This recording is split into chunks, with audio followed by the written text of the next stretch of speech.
Good afternoon, everyone. Welcome to our second joint webinar, Advancing Food System Security from Early Signals to Systemic Resilience. My name is Natasha Vlahu from Rezos Branch, partner of the EFF-CoP project, and I will be your moderator today. Let me start by informing you that this event is being recorded. So today's webinar brings together 4 Horizon Europe projects: SecureFood, EFF-CoP, Act for Food, and DEFENSEFOOD for the second time. Although each project approaches food system resilience from a different perspective, they all share the common goal of strengthening Europe's capacity to anticipate, prevent, and respond to food safety, food fraud, and food defense challenges. Before we begin, I would like to encourage everyone to actively participate. We will have an interactive poll 2 times. We have a discussion session for your questions.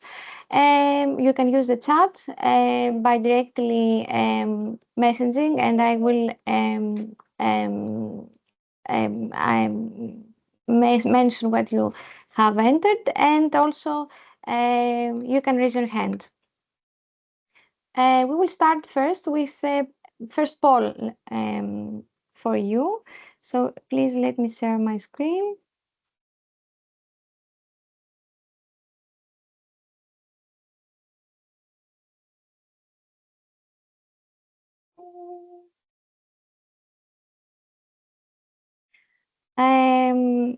I suppose you can see my screen. If you could all scan the QR code on your right, and I will just give you a second.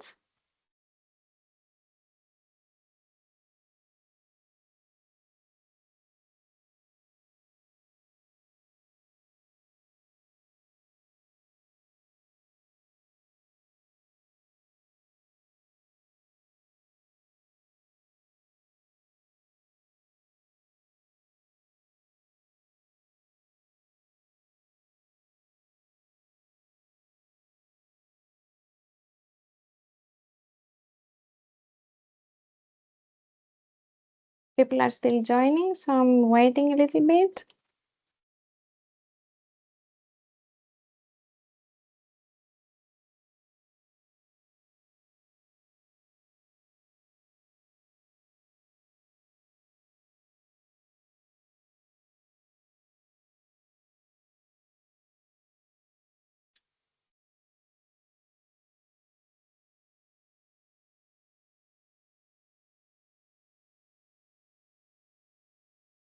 Okay. So are you ready? Let's start with the first question. You can directly put your inputs. So when you hear food system resilience, what is the first word that comes to mind?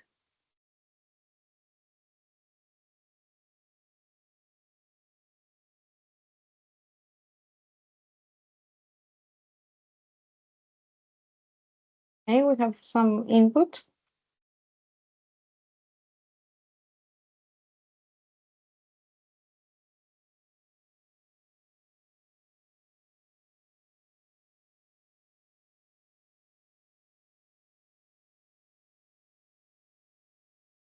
Okay, we have traceability, strength, robustness, quick recovery, security, anticipation, sustainability, profitable, availability, safety, and traceability.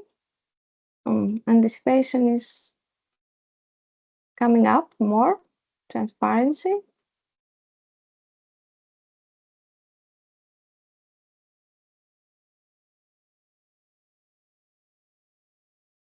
Safety also.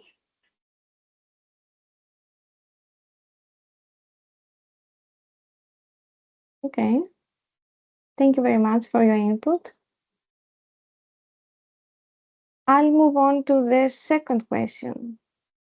What is the biggest blind spot in food system preparedness, and what is the most urgent action needed to address it? Feel free to enter your input here as well.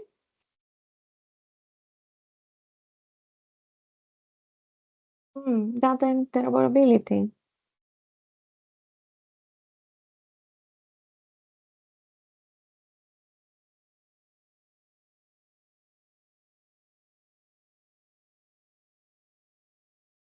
Data is coming up.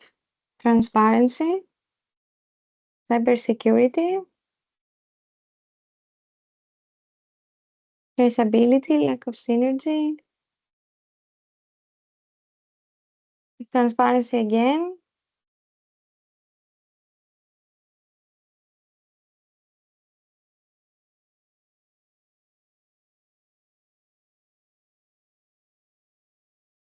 Climate change, lack of awareness, contacts.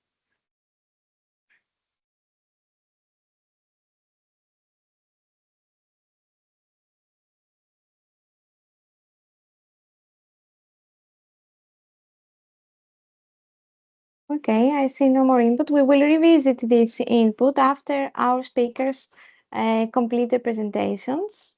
Behavior culture, disability also, again.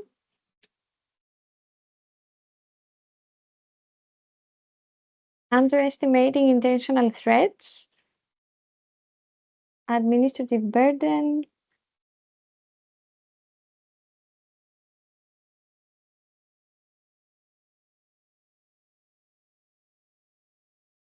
Okay, we will revisit this question after the presentation as already mentioned. So I'm going to stop sharing the Mentimeter. Of course, you can continue putting your input.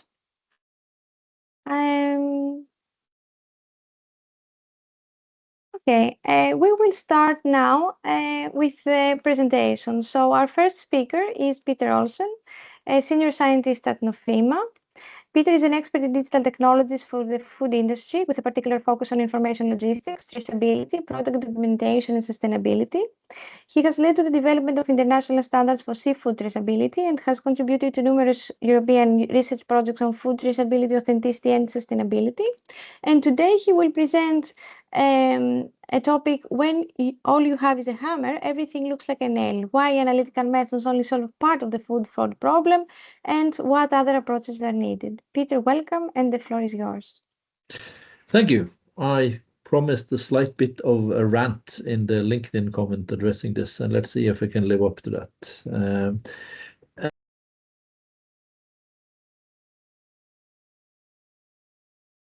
We cannot hear you, Peter. Yes, you are Peter, muted. Muted, yes.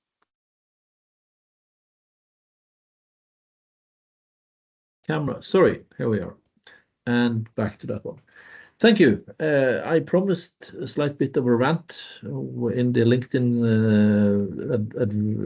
advertisement for this event, and let's see if we can live up to that. So, as was mentioned in the introduction, I've been part of lots of food traceability and food authenticity projects for at least 20 years. And here is a sequence of observations or statements that I've certainly heard in many iterations and variations in these projects I've been. I mean, there's a lot of people who have the sort of starting point that they have a method that they have invested a lot in, personal time and maybe also money for the lab. And I think they think the method has many excellent and underdeveloped applications, which is probably true. And then they spot a problem that they think their method can help solve. And then suddenly they regard their method as the solution to the problem. This is a famous fallacy. It's called the golden hammer. It was identified by Maslow in 1966, and it is basically what I gave the title of the presentation from. When all you have is a hammer, everything looks like a nail, because this is false reasoning this way. I'm not saying analytical methods are useless, and I will hopefully make the presentation where we'll find a place for them, but it's not true that analytical methods with focus on identifying biochemical properties are the sort of our main tool in the fight against food fraud, is my argument. You are, of course, free to disagree. Part of the reasoning behind this, if we look, this is an old classification, but it's sort of fairly suitable for the purposes here. This was Spink and Moyer, who 15 years ago wrote a paper about food fraud incident types. So I'm not going to go through them. This is not what this presentation is about, but let's just evaluate analytical methods. Adulteration. Can analytical methods detect adulteration? Yes, absolutely. That's definitely what analytical methods are good at. What about the next one? Tampering. The legitimate product and packaging are used in a fraudulent way. Well, sure. Some of the fraud of that type can be detected by analytical methods, but equally, certainly, some of the fraud of that type certainly cannot. It doesn't have an analytical component. What about overrun? Production made in excess of production agreements? No, there's no analytical component in that. What about theft? No. Diversion from the market where it should be, like smuggling? No. Simulating a product? Well, sure, the analytical methods can help with some aspects of that, but other aspects it can't really. And the same is true for counterfeiting. So the right-hand margin here, I am stating that analytical methods is good. They are good at some things. They can contribute to other things, and they are not at all relevant with respect to some of the most important types of food fraud, because I'm not going to go into this now, but some of the types of food fraud that are increasing the most have to do with things like sustainability and ethics and exact origin and so on, which is something you can't really detect with analytical methods. So let's try and find a place for everyone here. Let's start with the area where many of my colleagues are coming from. I'm not one of them, but from the area of food safety, which I know we'll have presentations on, which is unsafe food, which is bad, and we want to prevent it. But then let's move to food authenticity violations, where we have inauthentic or misdescribed food. There was, as many of you know, a European standard published fairly recently about all definitions, including for authenticity and authenticity violations and so on. And let's immediately split this into two parts. Where you have deliberate violations of food authenticity, and then you have accidental, because stuff happens. And as you might know from the definition of food fraud in this European standard, this is more or less how we define food fraud. It's a deliberate violation of making a discrepancy between what it says, or what you have a right to expect that a food product is, and what you actually say it is. So this is the food fraud part. And it's important. I mean, you can clearly see it from the diagram, but it's important to remind ourselves that food fraud is not a branch of food safety. Food safety problems always have a biochemical component. I mean, otherwise they wouldn't be contaminated. They wouldn't have a potential to poison you or to make you ill. So analytical methods are fantastic for food safety. Food fraud incidents cannot necessarily be detected analytically, as we saw from the slide with the categories. Food safety violations are almost always unintentional. I mean, there is such a thing as bioterrorism, but really, there are very few cases reported of anyone deliberately committing a food safety violation. Food fraud, on the other hand, by definition, is always intentional. The intentional part is part of the definition of food fraud. Here's an important realization. The food fraudster does not want to cause a food safety incident. That's sort of not part of his or her business model at all. That would be bad. That would be so. I'm not saying they're diligent in protecting against food safety incidents, because they're probably not all that diligent when they're committing fraud, but they certainly don't want it. An important thing in practice is also that if you detect the food safety issue, the food producer will collaborate immediately, because this is really bad and they want it out of the system. They want to do the recall. They want to have clean products on the market and safe products on the market as soon as possible. However, if you detect a food fraud issue, you will not get collaboration from the ones who are involved at all. And finally, it's important to remind ourselves that the victims are very different. The victim of the food safety incident is clearly the consumer. The consumer, as we all know, might die, might become very ill, might be hospitalized, or might get have some really bad days and a bad stomach and BL and so on. However, I will argue that the main victim of a food fraud incident is not the consumer who sort of eats one type of fish or meat and thinks it's another, if there's no food safety incident involved. The main victim is the legitimate producer in this case, because they are doing everything right, producing the legitimate, authentic product, and they are undercut in price, and sometimes they are very pressured on margins, and sometimes they even go bankrupt. They are the real victims.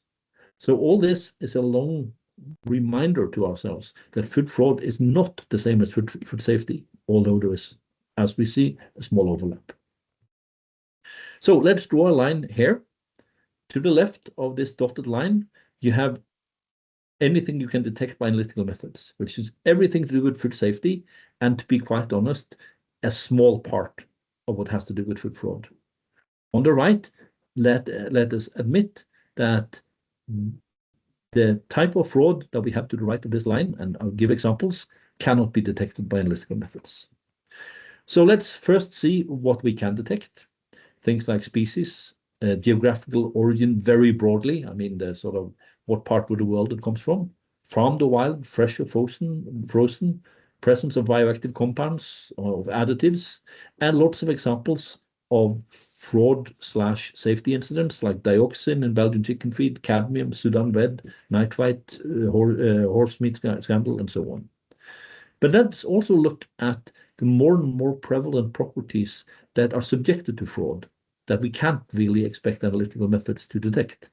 Things like volume, weight, amount, value, batch number, using the same batch number again, or exact owner, origin, country of origin, has to do with tax and customs, eco-label status, other value-adding labels, organic status, halal, kosher, not to mention properties relating to sustainability and ethics. And this is where food fraud is growing, these areas, because of the value-adding properties it has to say something, to have a product that comes across in a good light with respect to sustainability, ethics, and so on. So, trying to give a sort of responsibility to all this, how can we detect or prevent food fraud? Well, the default approach, which has dominated in all the projects I've been part of in 20 years in this area, and certainly in all our sister projects, is to say I'll detect fraud by taking a sample of the food, and I will determine the chemical, physical, or sensory characteristics of the samples. And find your favorite method here. Many of you are very strongly connected to one, or normally one, but sometimes a few of these methods, and they're probably wonderful, but they can only solve part of the problem. Let's try and find how we can deal with the type of food fraud that cannot be detected by analytical methods. Well, I would say there are two main ways. One is to analyze the supply chain, look for discrepancies in recorded data. And we have some sort of keywords, or maybe let's even call them methods that we use. We do supply chain mapping and analysis in itself. We do something called input-output analysis, and we do mass balance accounting. The last one might be familiar to you. So supply chain mapping analysis, this was a project that ran a few years ago called EU-China Safe, where we did extensive mapping of the wine supply chain going from Europe to China. And I'm not saying discovered, but things like if you export wine directly from France to China, there's a 48% tax. However, if you export wine from France to Hong Kong, there's 0% tax. And then there is extensive and systemized smuggling. This is the sort of analysis we can do to find out why, because this is a fact we knew, why twice as much French wine is traded in China as is legally exported to China. So to find out about this, we need to analyze the supply chain. We can do input-output analysis. This is for fish. This is a complicated diagram that you're not meant to read, but let me just say, going on in the columns there are lots of documents that are available in the supply chain. And going on the rows, you can see what data is recorded in each document. And anytime you have several X's in a row, you can do comparisons. You can say, okay, this was the reported landing date and time for this batch in this document. Aha, here they have a different landing time or a different vessel or a different product type by idea or a different species even or a catch date. So going through documents and matching recorded data to recorded data that's supposed to be the same. Sometimes, of course, you have to do aggregation. This is an example of aggregation. This is input-output analysis. Here we regard ourselves in Norway as being quite law-abiding, but this is real data from a certain period of time. This is amount of tons landed into the 4 regions, and here is used or sold, exported. And you can ask questions like, how come you landed only 62,000 tons and you managed to export 67,000 tons? That is weird. I'm not claiming this is fraud in itself because that would be unpopular, but it certainly warrants an investigation when the output is much larger than the input. This we also do when we do master balance accounting, but then we look at the process. We do a process, for instance, here filleting, and a certain company might say, and this has happened in practice, that they received 10 tons of raw material and they produced 8 tons of fillet. I don't think you need to be a fish expert or biologist to understand that there's absolutely no way you can get 8 tons of fillet from 10 tons of raw material of whole fish. So for many of these processes, we have sort of norms of what on an extremely good day it could be possible to produce, and then we compare the numbers to the norm, and then we identify suspicious data going here. The final thing I'll mention, and this is certainly not something I'll go into, but detect or prevent food fraud, we can get a part of the way if we prevent the data from being tampered with. If we document origin transformations, ensure integrity of recorded data, that's a whole lecture in itself, but certainly the word blockchain will figure. Blockchain is a database which is online, distributed, synchronized. It's encrypted and immutable, and the immutable part is quite important. And I have given lectures and there have been written papers and books about the suitability of blockchain as database for recording information in a supply chain, and certainly a food supply chain. This is one of it doesn't solve all problems and it has some problems associated with it, but this is one problem it does solve. It is immutable. You no longer have the ability to fiddle with data afterwards. So this was my attempt to sort of limit the enthusiasm of people who have their favorite method and trying to prevent them in the future from thinking that they can solve all of food fraud problems. Because we have to realize, while there are some overlap, food fraud incidents are very different from food safety incidents. Many food fraud types do not involve a biological component. The main other approach to food fraud detection involves identifying discrepancy in recorded data.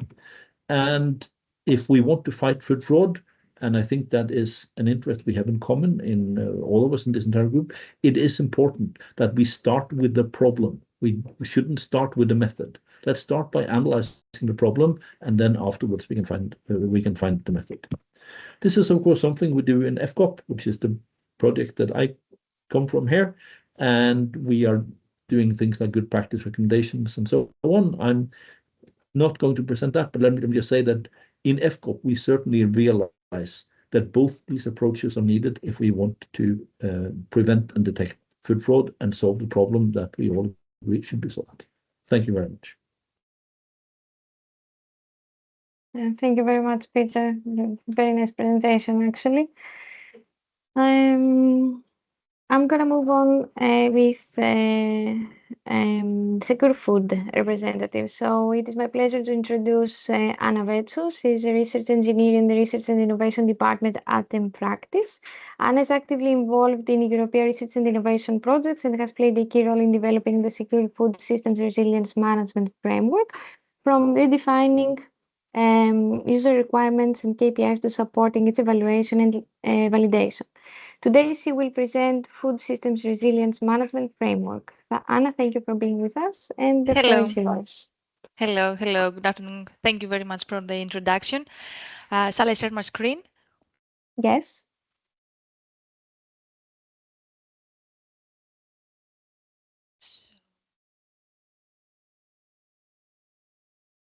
So you can see my screen, right?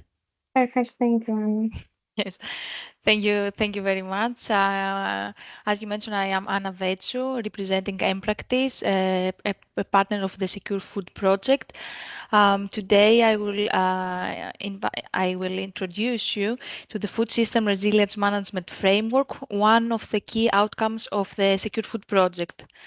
But first, some words about the SecureFood project. The SecureFood is a 42-month Horizon Europe research and innovation project funded under Horizon Cluster 6 2023 FARC to Fork Call 1 with a budget of almost 8 million euros and a consortium of 25 partners, organizations and their affiliated institutions from across Europe.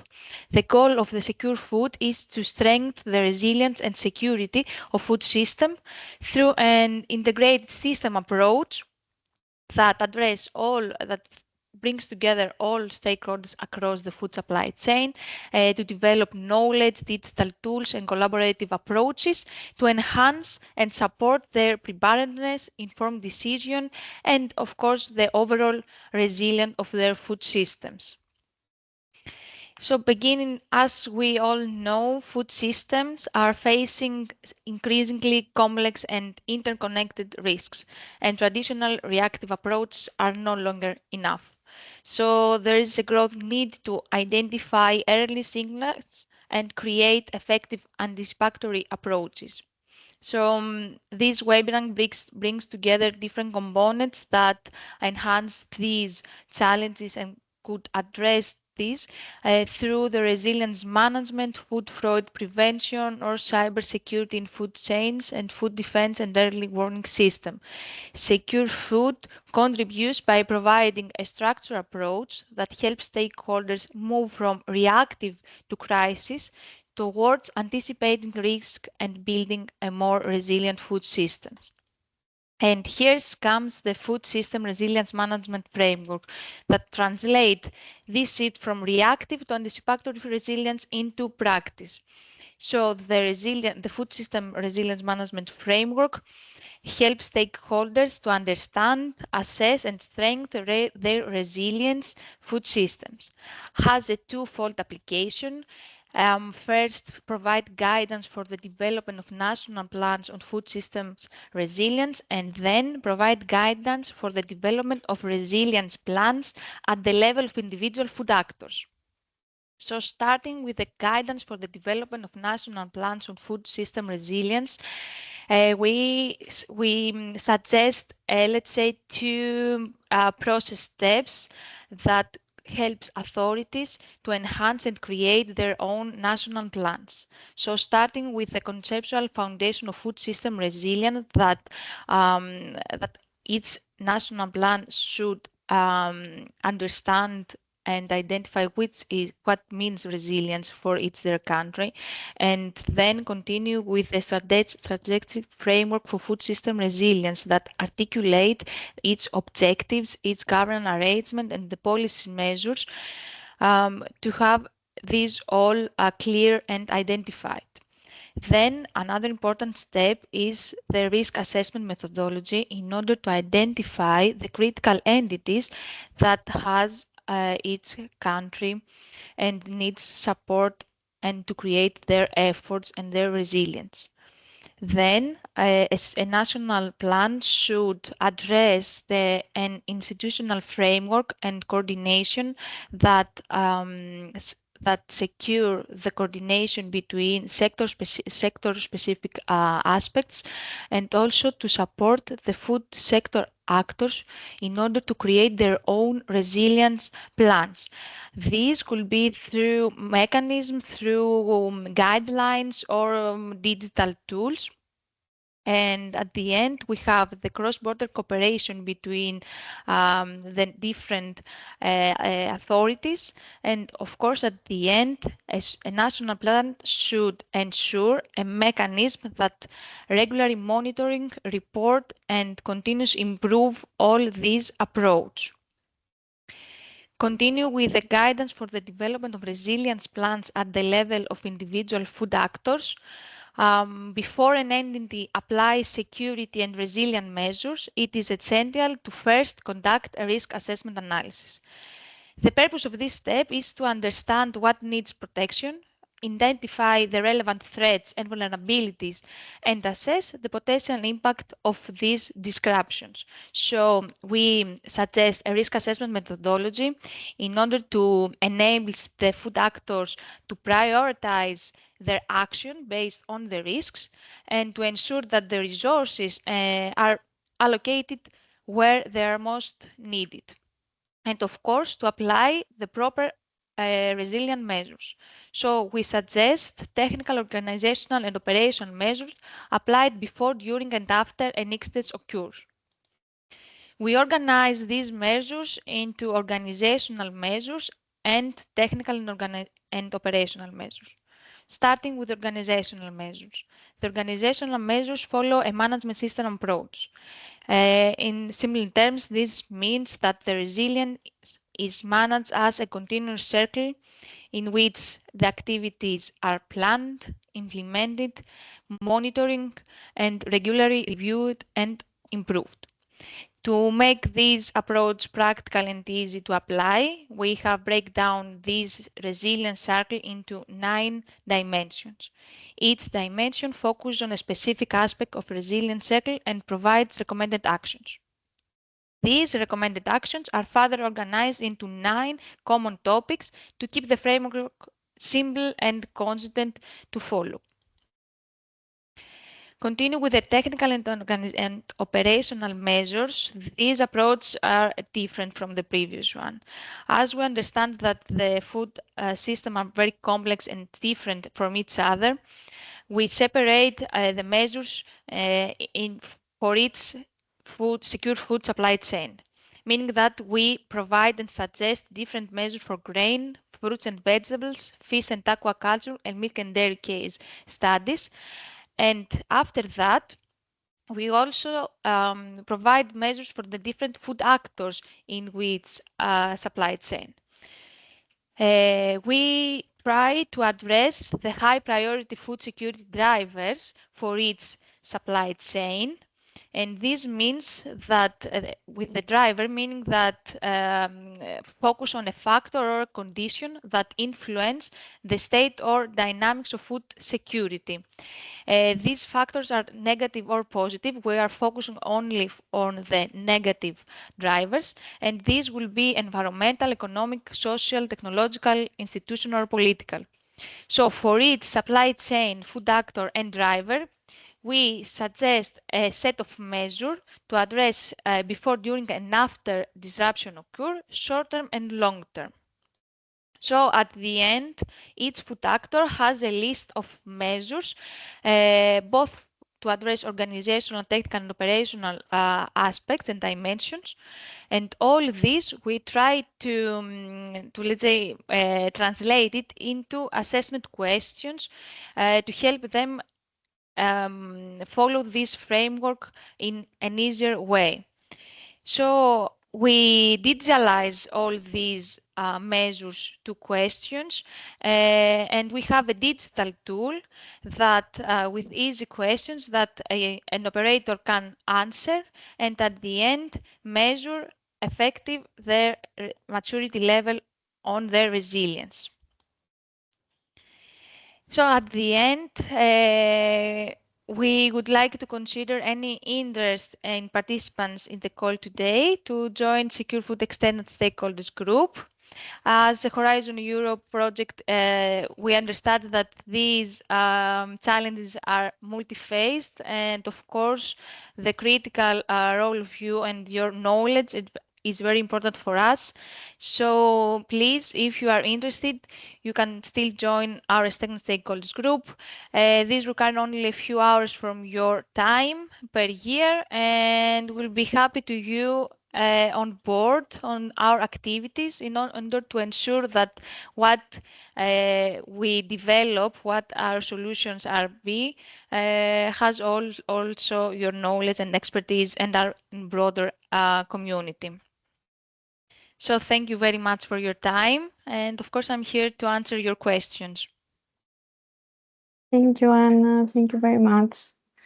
Of course, any questions you can put your input in the chat or raise your hand, and also we will have after all the presentations we will have a discussion if there are questions. Great. Thank you very much. Thank you. So our next speaker is Dr. Alberto Gare from the Universidad Politécnica de Cartagena, representing the Act for Food project. So Dr. Gare is an expert in food microbiology and the application of predictive modeling and machine learning to food safety. He has authored more than 80 scientific publications and received the 2024 Best Young Scientist in Food Microbiology Award. Today he will present food safety management for digital food industries, updating hazard analysis and critical control points, and threat assessment and critical control points with cyber-physical threats. Alberto, welcome, and the floor is yours. Thank you very much for the kind introduction. So let me share my screen. Yes, so you should be seeing my screen, right? Yes, yes. Yeah. Well, so thank you very much. So let me arrange. Yeah. Okay. So yeah, thank you very much. As said, I'm Alberto Garre. I'm from the University of Cartagena in Spain. And it's a pleasure for me to present the work we have been doing within the Act for Food project. It's a project funded by the European Union. So we started working on it in this January, pretty much. So as you can imagine, it's still some preliminary work we have, but it's I think we are already taking some interesting steps. So the reason why we are developing this project is because food, so the food supply chain, is becoming a critical digital infrastructure in Europe. And this is mostly due to the fact that this digitalization, this 4.0 industries, all this revolution that we are having in all industries, so that's also being applied to food industries. So we are seeing that pretty much every food industry have either already started putting more sensors, using IoT devices, using cloud computation, or they are still considering this. And we already have some evidence that there are because we have some traditional systems to analyze and manage all the possible risks that we can have during food production, food distribution. But then now we have to also consider these new hazards and new risks that are related to this digitalization of the food industries. And for this, so if we go back and take a look at the different outbreaks and news that we have for related to food safety, so we see that we don't have to worry just about the conventional hazards, but then we also have some problems related to cyber attacks and all this so something related to the digitalization of the food industries. So and this is what we are doing within this Act for Food project. So we're still in the first year, so we are on pretty much at the beginning of the project, but the idea is to first update the way we do risk analysis and risk assessment in food industries to account for this digitalization. So we also account for these cyber physical threats. Then we also develop novel methods for the forensics that are based on these novel hazards and risks that we have characterized. and then also to develop a specific solution. So within this project, we have also some industrial partners that will be using these solutions.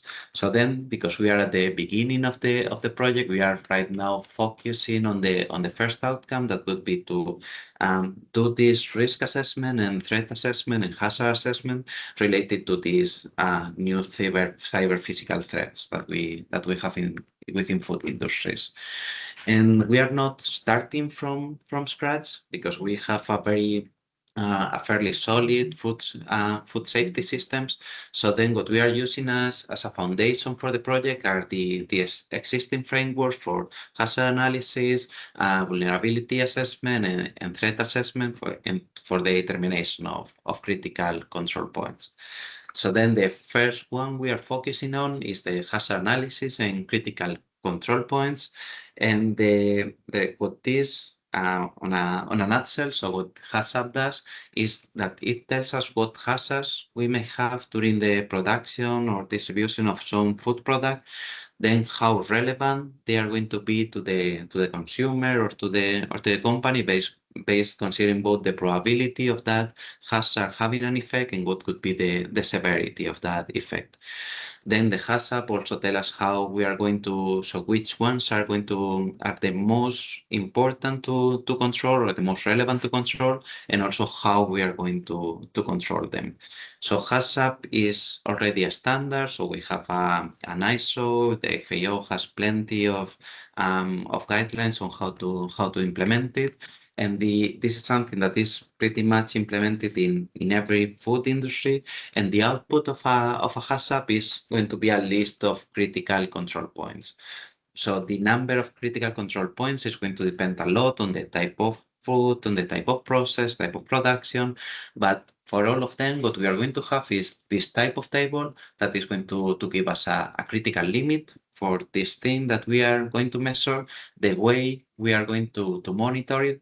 Then if we are outside of those critical limits, so what is the corrective actions that we have to take? So are we going to reprocess a batch?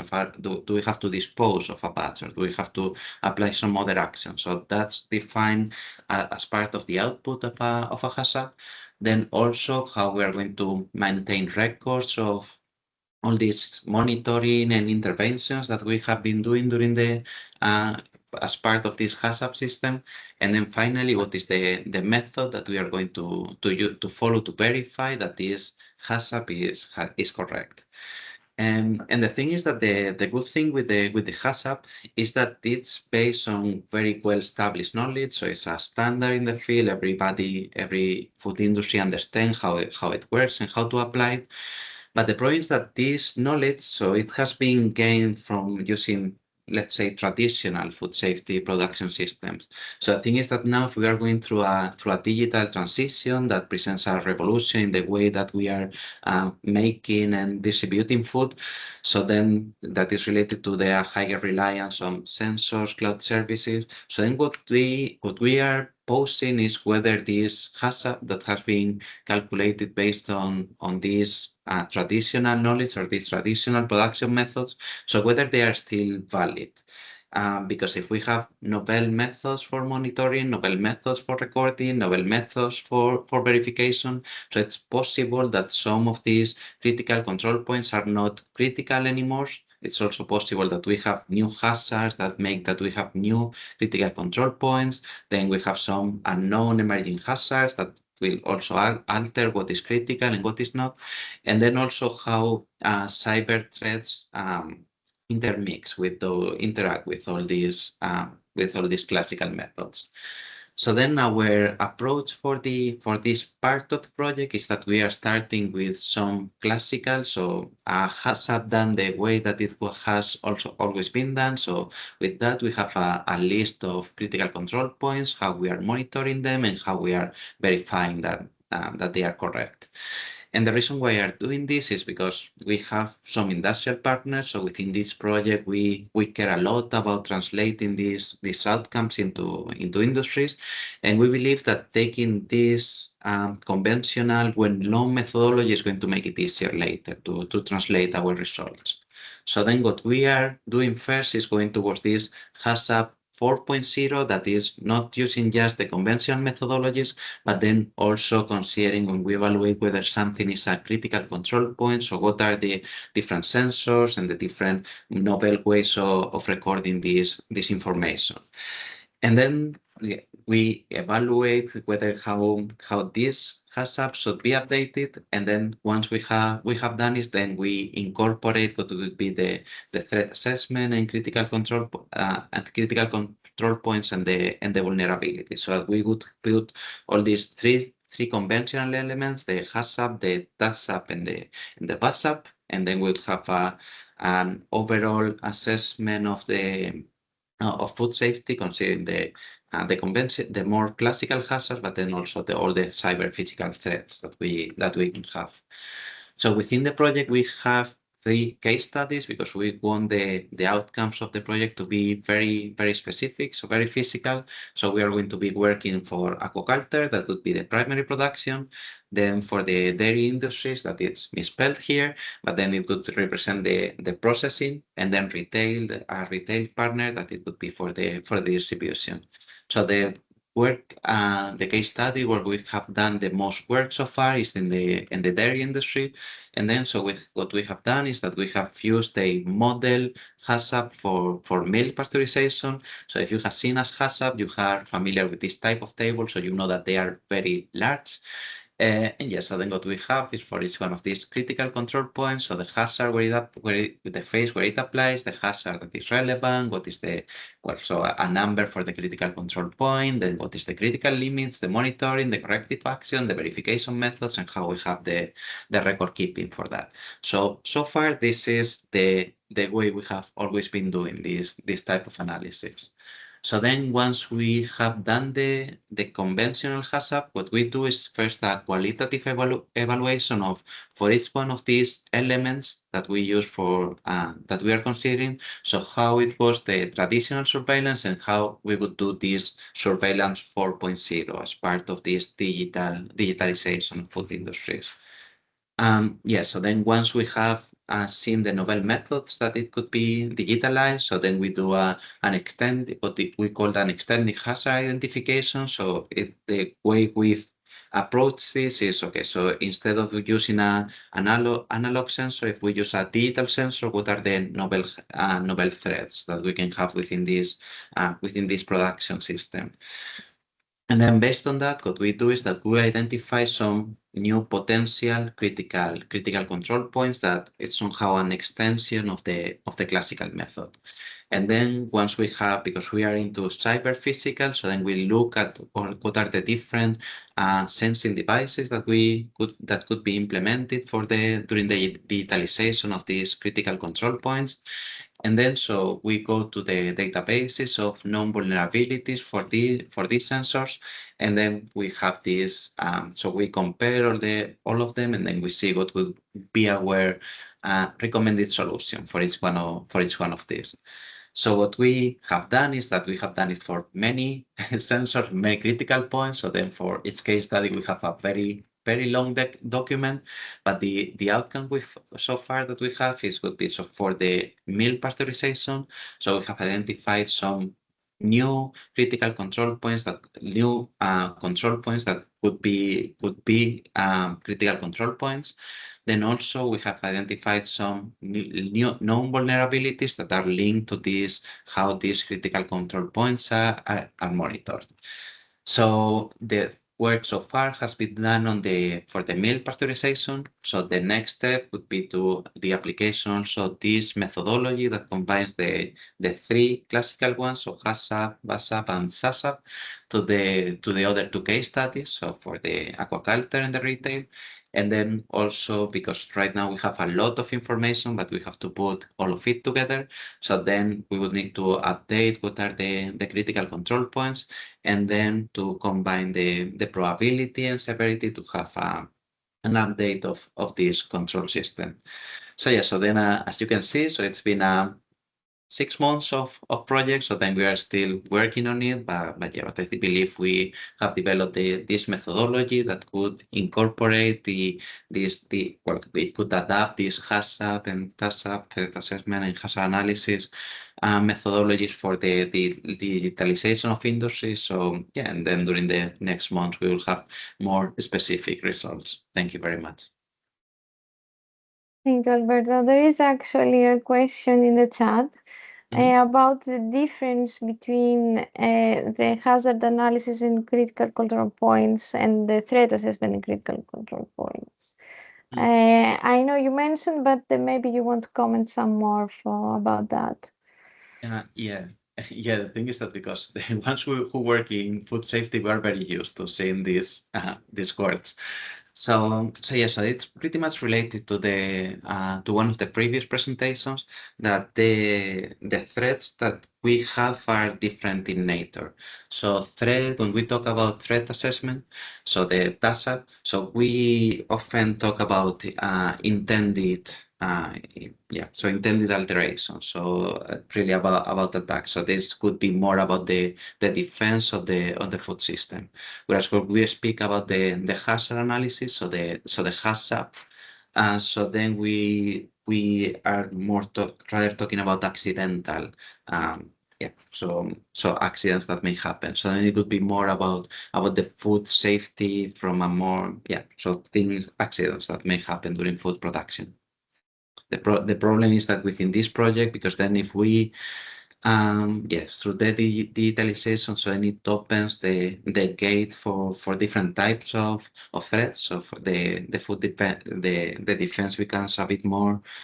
So then there are new threats that may become relevant, and then so the HACCP provides us a very nice framework to also evaluate what is going to be the severity of these potential attacks on the food safety, on the food supply chain, because it pretty much provides us a good indicator of what is going to be the impact on overall food production or the consumer.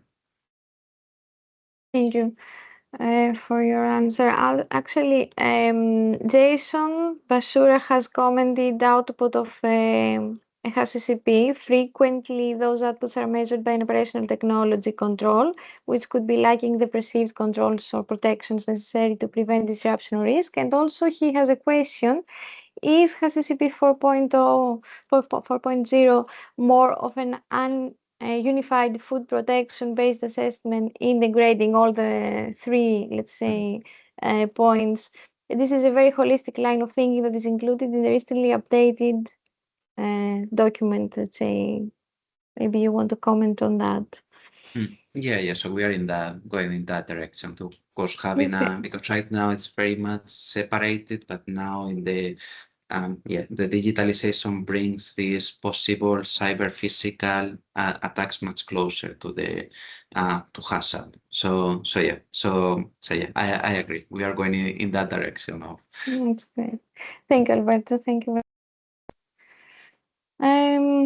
I suppose we can move on to our last presentation. So please join me in welcoming Akos Yosvaks from Syrian Research Institute. Akos is the head of food and nutrition science and AI at Syrian Research Institute in Budapest, Hungary. He is the scientific coordinator of the DEFENSEFOOD project, also leading the efforts on risk prediction and shock anticipation with computational methods. And today he will present from early signals to early warning, anticipating emerging food safety and food defense threats. Akos, over to you. Thank you very much. Good afternoon, everyone. I will share my screen very quickly, and I hope you can see it. Yes, perfect. Thank you. Thank you. Thank you very much. So today I wanted to have a short introduction to the concepts related to early signal detection, early warning systems, horizon scanning systems, at least how we understand it. So let's start with the obvious, that food systems are highly complex systems.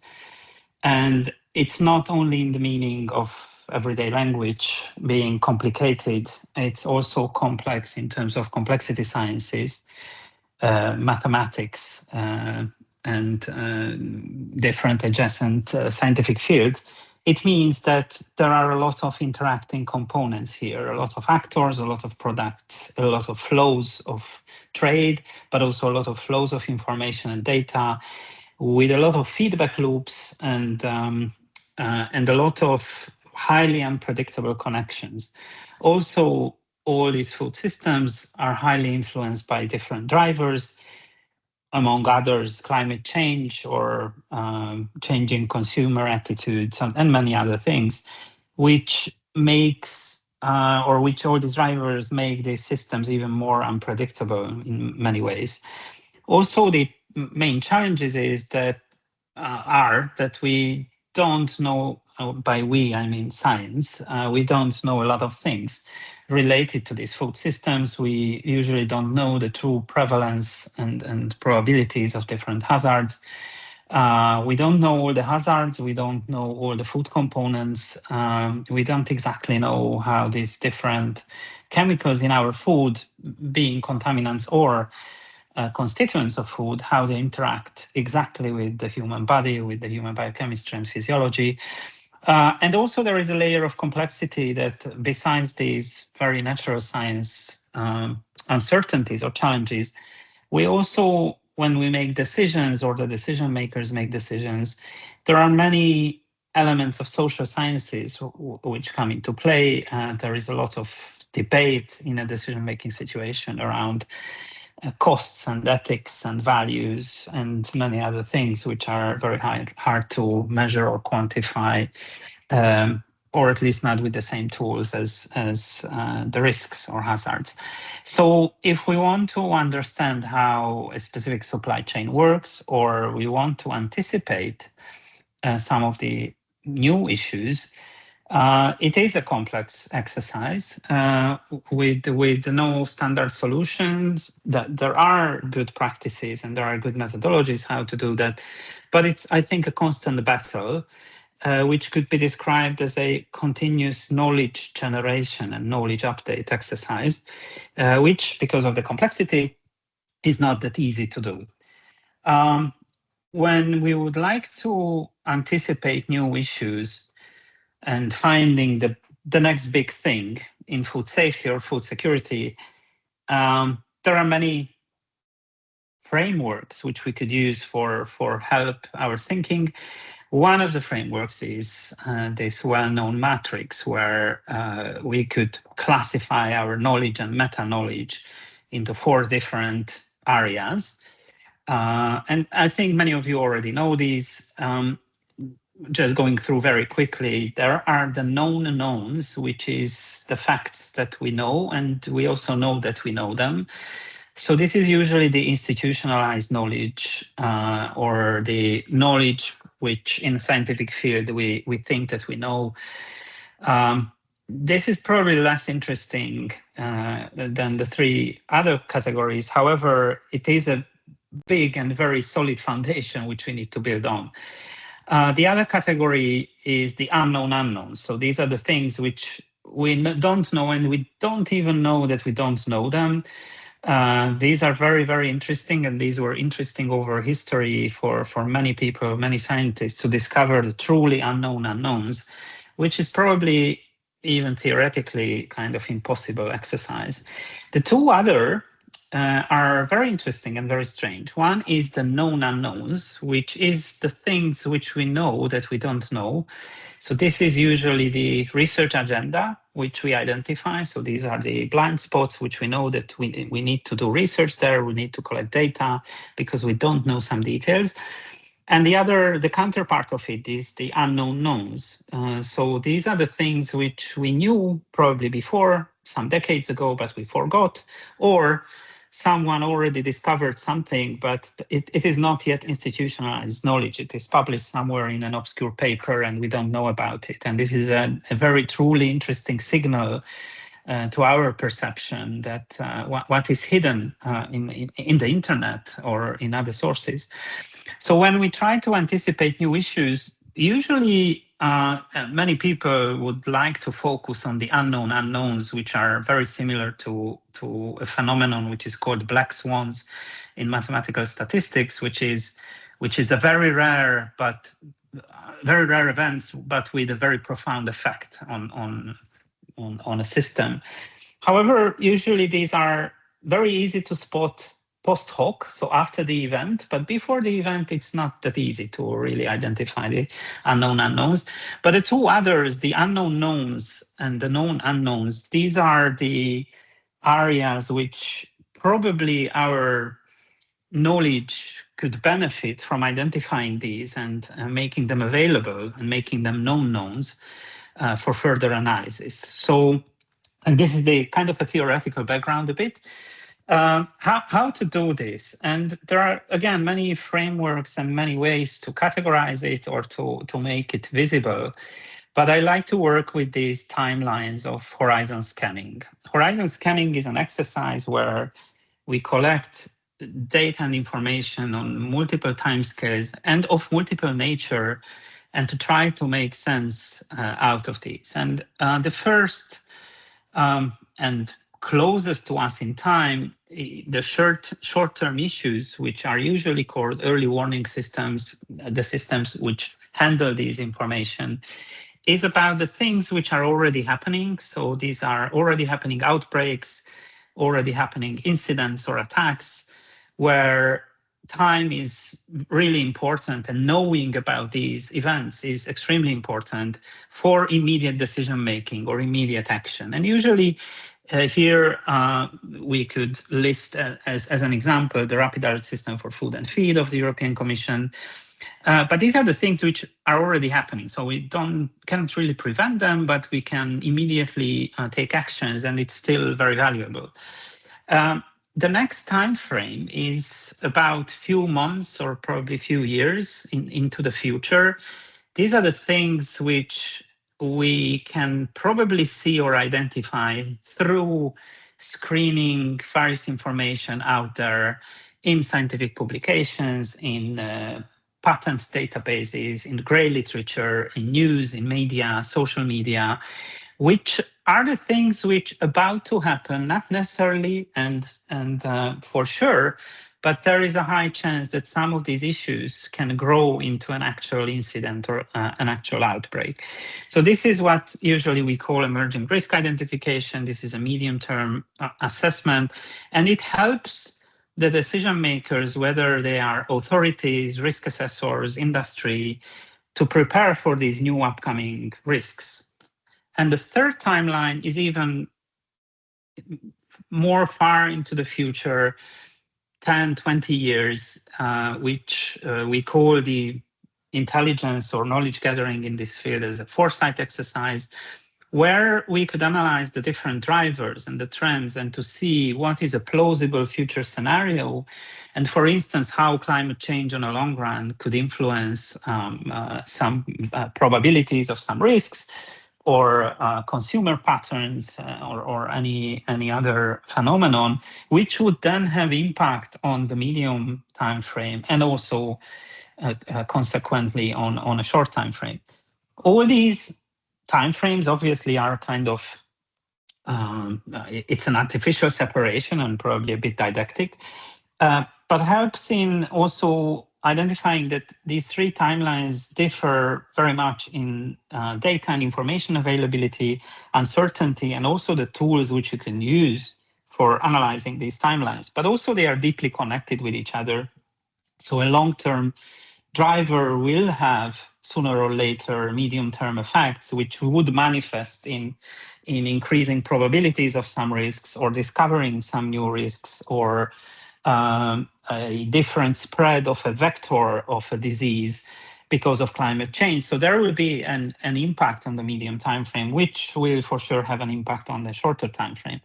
And from data analytic perspective, if you monitor all the information, for instance, in the RASF or in other databases on a short timeline, you could also identify some patterns which are changing over time, which would indicate a higher level change in the underlying risk phenomena. And when we try to identify these emerging properties or emerging issues, the question comes, what is emergence? And obviously there is no uniform definition for that. I just collected few from different dictionaries. But for our purpose, the most relevant is probably coming from the complexity sciences, which is An emergence is when a complex system exhibits collective behaviors or patterns that arise from interactions between the components. And usually these patterns or these changes of patterns could not be explained or detected by examining just a part of this complex system, but it is a truly systemic phenomenon. And apart from being systemic, there are two more important characteristics of emergence in our case, in food safety and security. One is time dynamics. So it is always a time factor in. So we observe a system and then after some time we observe again, and there will be some changes. And this change in itself is the emergence. So we need to have, to translate this, we need to have data for a longer time period and be able to compare states of systems over a longer time period to detect these emerging patterns. And the other important characteristic is the novelty. And the novelty is very much context dependent. So something might be new for me or my institution, but not new for another institution because they already knew about it. And this is like true for every situation. And this context dependence is one of the hardest parts to detect or automate or translate to data, because there is truly a difference. What is important for Europe might not be important for other regions, or what is important for a local business somewhere in Hungary might not be important for another business in Western Europe. So there are very profound differences between contexts of different people, experts, and institutions. And this is something that we need to also take into account. When we try to detect these emergent properties or novelties, there are traditionally, and again, this is probably very didactic again, but there are two profoundly different approaches to use here. One is to somehow imitate the human decision-making, which is read a piece of knowledge, probably a scientific paper, a publication, a news item, and we compare with our own knowledge and we say, oh, that's something new, that's something interesting, let's follow up on that. How you automate it, then you would need to have this innate database of the current knowledge compared to which a novelty could be defined. And it's very hard to do in practice. And it was very hard to do in practice and was almost impossible. And in many cases, this resulted in keyword-based searches where someone would search for terms like new or emergent or upcoming, but it's not real emergence in many ways.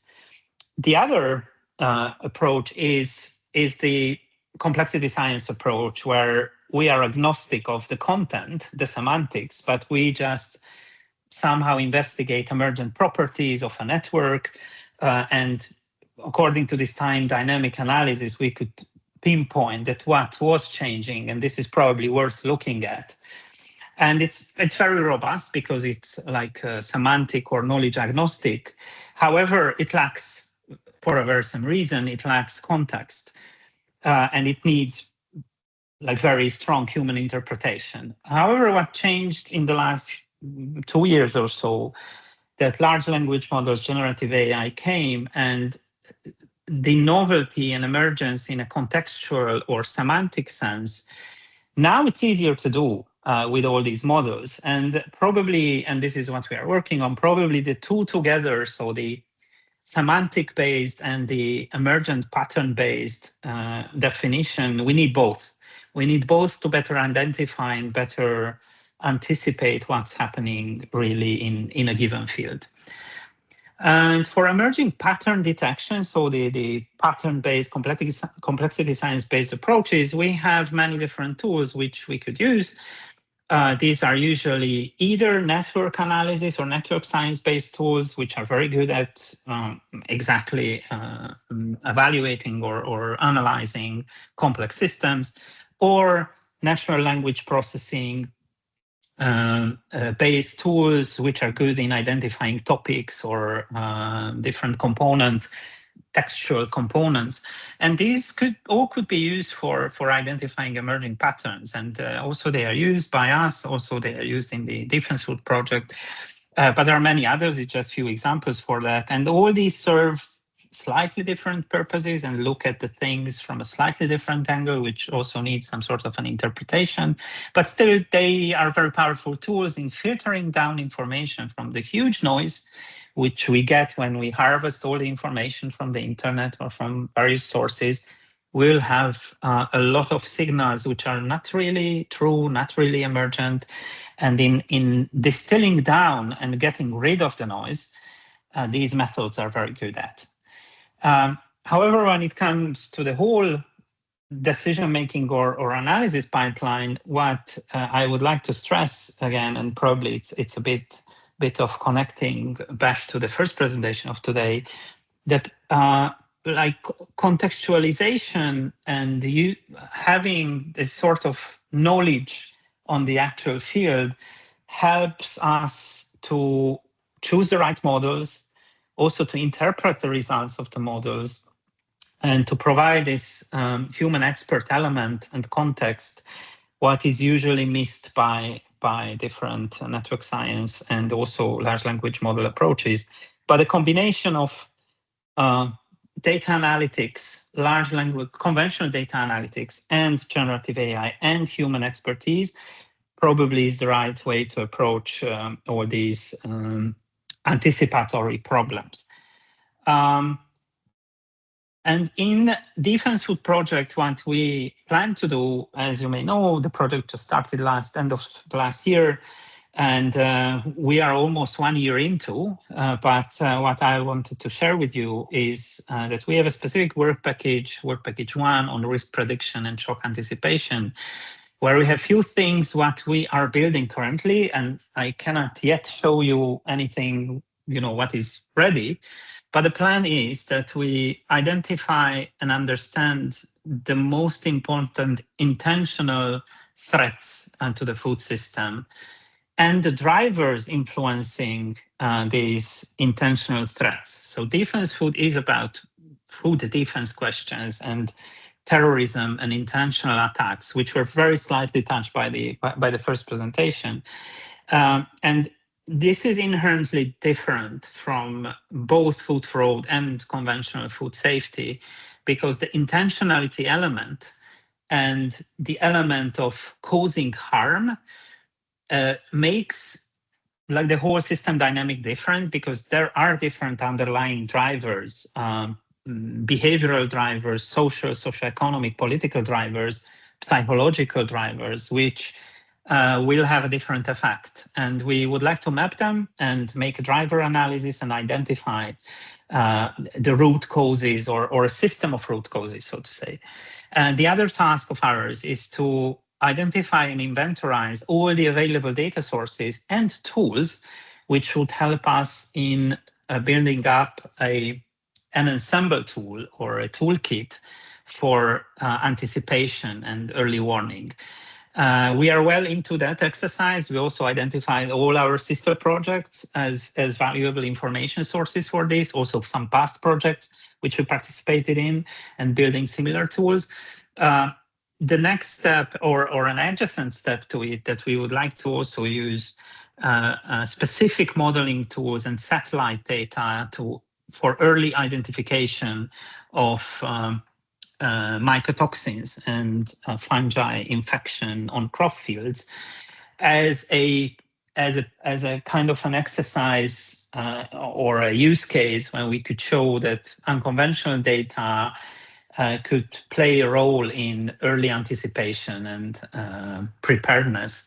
And from all of these, as the last task in this work package, we will develop a dashboard which is focusing on these intentional threats on food defense questions and using these different timelines and different data sources, also embedding the driver analysis as like the very high level component of these timelines to provide information to the end users on possible upcoming threats of the food chain. So this was it. Thank you very much for your attention. I'm happy to take questions. Thank you very much. Thank you, Akos. There is a question in the chat, actually, by Flavio. Do you know how much it would cost to put the systems into practice and who would be expected to pay for them? And also, where is the main risk concentrated in the supply chain? At producer level, processing level, or logistics and distribution? Oh, thank you very much. These are all very nice questions. About the costs and who would expect it to pay for them. We didn't have that discussion. So as I said, we are very early in the project. So by design or by definition, this actual dashboard should be open to the general public. It's still, we need to take discussions and make discussions on not necessarily about who will pay for them or what is the business model, but rather how to restrict access. Probably it's not the right word, but how to make sure that only partners who have beneficent or benevolent intentions would use these systems. So it's more of a security and ethical discussion, which we need to go through. But by design, this dashboard should be open. What are the main risks and where are they concentrating? It will depend on the actual use case. And I think it's not a very helpful answer, but the experiences or the data or information will suggest that there are multiple elements which will influence actually which part of the supply chain will be attacked. And this is like ease of access, also the magnitude of the damage which could be caused, and also ease of access to the actual agent, what could be deployed, and the properties of that agent. So all of these will influence that which part of the supply chain will be the highest risk. And this is also part of the driver analysis to better understand all these factors, because what I was mentioning, these are coming from just few literature and experience, but probably it's more than that. And probably these factors are also interconnected with each other. So this is also part of the driver analysis to have a better understanding on that. Thanks. Thank you, Argos. And there is another question about slide number 9. Assessment of the potential threats is indeed critical. The term identification is used here, but absent the vulnerability assessment of the system, film or actor. The description of risk is theoretical. Can you speak to the vulnerability assessment aspect of the risk modeling? It says slide number 9. I'm not sure if this question is for me or the previous speaker, but I'm looking at Oh, I'm sorry. as well. No.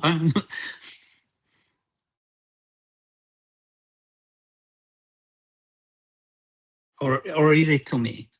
I can share the last slide.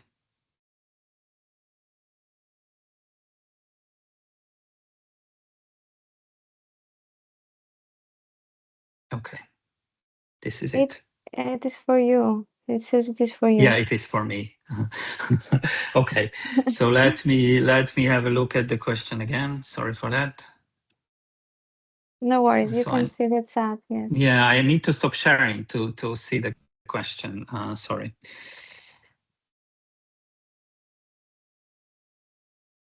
Okay.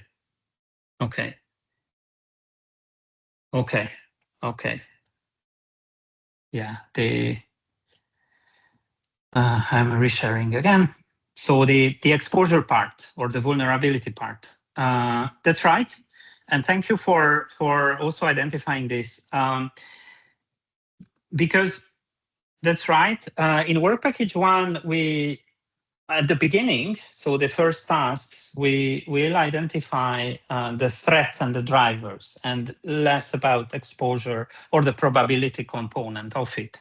However, where the probability component comes in is also work package 5, where we work together with our partners, Ubuntu in the Netherlands and McGill in Canada, to also bring in vulnerability or probability exposure parts to it. And we try to find again, it will depend on the driver and will depend on the indicator describing the driver, that how we could approach this from a data analytical angle. But we are thinking about incorporating data on trade, on consumption, and depending again on the threat identified, there are multiple like surrogate or additional data sources which we are thinking about, like the actual reported data from member states on monitoring some of these threats.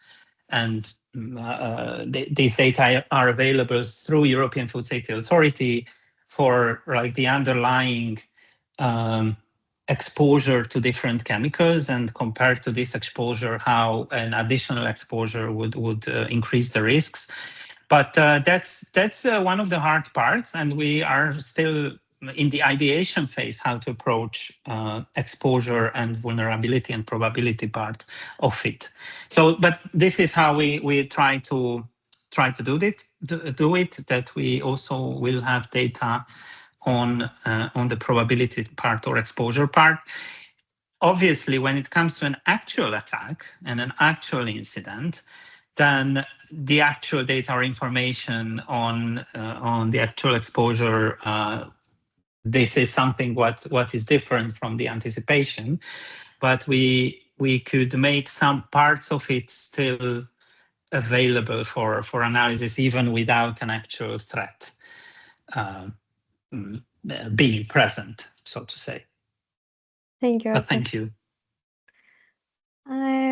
I think we've heard a very nice presentation, very four complementary, let's say, perspectives covering resilience management, food fraud, digital food safety, and the early warning systems. So it's now time to go back to the poll, and if you can scan the QR code once more and reply to the same questions one more time.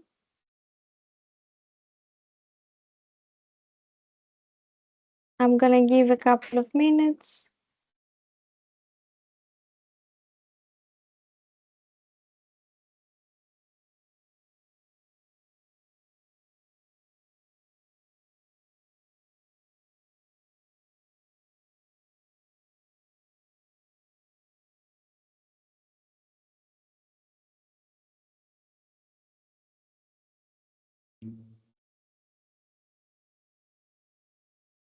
Okay, so I'm moving on to now. After you've heard the experts' presentations, what would you say is the first word that comes to mind when you hear food system resilience?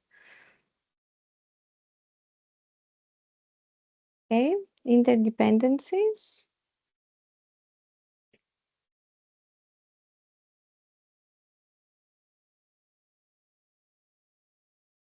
System awareness, complexity.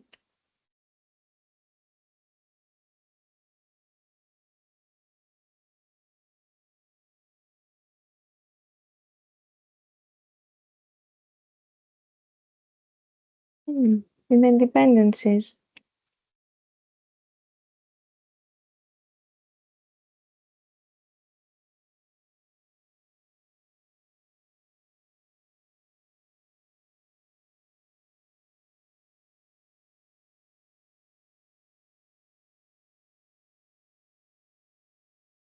Okay, I will move on to the second part, that is the biggest blind spot in food system preparedness and what is the most urgent action needed to address it. So here we had for the first round, we had a lot of answers that involved administrative burden, climate change, transparency, a lack of awareness, traceability.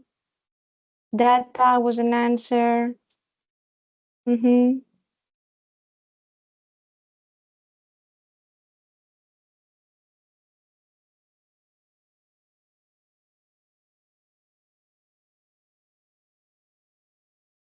Intelligence gathering beyond data and labs, information, IT tools and big data analysis, traceability, failure of imagination, supply chains again, infrastructure needed.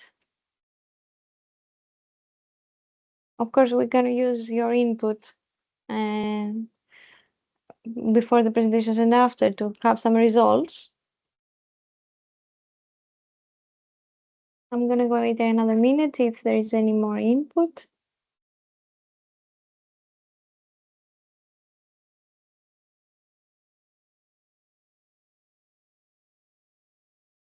Okay.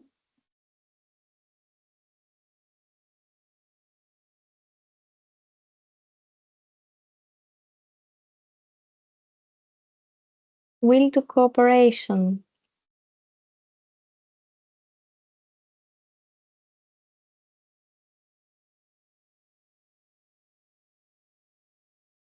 Complacency.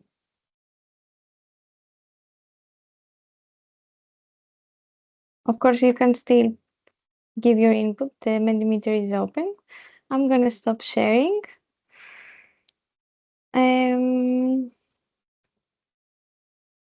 I don't know if there are any more questions for the speakers or in general.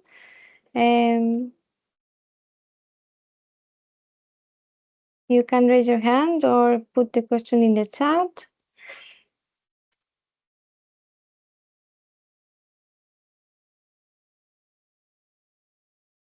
I don't see any questions. So I want to thank you very much. Special thanks to our speakers. As we come to the end of today's webinar, I would like, of course, to thank you all. The diversity of perspectives shared today clearly demonstrates that strengthening food system resilience requires collaboration across disciplines and projects. We hope today's webinar has generated new ideas and strengthened connections within our growing community of practice. I want to thank you again for your time and participation. We wish you a wonderful rest of the day, and we look forward to seeing you in our next webinars and events. Goodbye, everyone. Thank you very much. Thank you very much. Thank you very much. Bye. Thank you. Goodbye.